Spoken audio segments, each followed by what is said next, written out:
नमस्कार दोस्तों, सीमा दिव्य चैनल में आपका स्वागत है। हमारी जुबान पर कब आती है माता सरस्वती, तब बोली जाए कोई भी बात तो हो जाती है सच। तो आइए दोस्तों जानते हैं इस बारे में।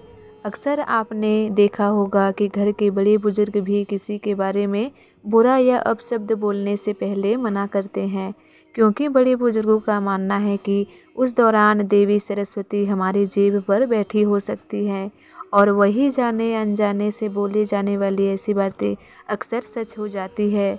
क्या आप जानते हैं कि वे ऐसा क्यों कहते हैं? क्योंकि ये सत्य है कि 24 घंटे में एक बार माता सरस्वती हर व्यक्ति की जुबान पर जरूर आती हैं और उस दौरान व्यक्ति के द्वारा बोला गया कोई भी वाक्य सच हो जाता है। लेकिन इस बात का अंदाज़ा हम नहीं लगा सकते कि वह समय कब होता है। इसीलिए हमें किसी के बारे में भी कुछ बोलने से पहले सोच समझकर ही बोलना चाहिए। हमारे सनातन धर्म में माता सरस्वती को वीणा की देवी कहा गया है। शास्त्रों के मुताबिक माँ सरस्वती विद्या, बुद्धि, ज्ञान व विवेक की अधिष्ठात्री देवी हैं। अंधकार से भरे हुए इस जीवन में इंसान को हमें एक अच्छे रास्ते की ओर ले जाने का सारा वीणा माँ सरस्वती के कंधों पर ही तो होता है। ऐसा माना गया है कि रात्रि को 3:10 से 3:15 तक का समय ही सर्वोत्तम है। इस दौरान आप हर रोज़ अपने मन की कामना बोले तो आपका काम ज़रूर पूरा होगा। अगर आपकी कई दिनों से मुराद पूरी नहीं हो रही हो तो आप इस समय अपनी इच्छा को सच्चे मन से बार बार दोहरा सकते हैं। इस समय बोला गया हर वाक्य सरस्वती के जुबान से बोला गया माना जाता है और वह हर इच्छा पूरी करती हैं। यह भी बेहद लोकप्रिय मान्यता है कि पूरे एक दिन यानी 24 घंटे में एक समय ऐसा आता है जब प्रत्येक मनुष्य की जुबान पर माता सरस्वती स्वयं आसीन होती हैं।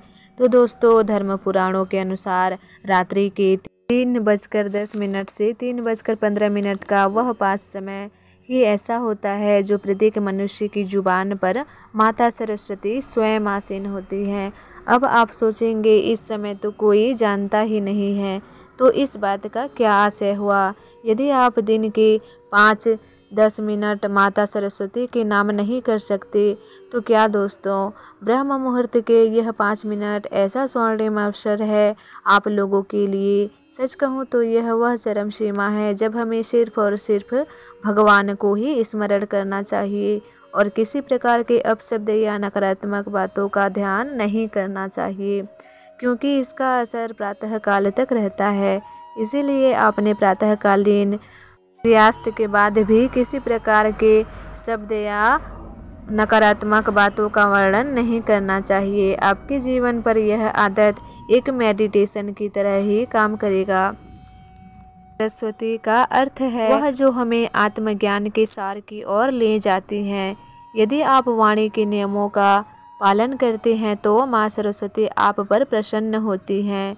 माता आपकी वाणी को ऐसी शक्ति प्रदान करती हैं जिससे कि आपके द्वारा बोले गए शब्द लाभदायक सिद्ध होते हैं।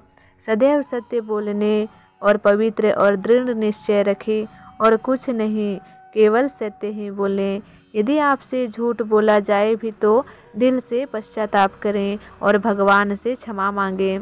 यदि आप साक्षात माँ सरस्वती के दर्शन करना चाहते हैं तो आप ज्ञानी पुरुष यानी आत्मज्ञानी की वाणी सुनकर भी कर सकते हैं। तो दोस्तों, मेरी यह वीडियो कैसी लगी कमेंट में ज़रूर बताना और नीचे दिए गए सब्सक्राइब बटन को क्लिक करना। मिलते हैं अगले वीडियो पे।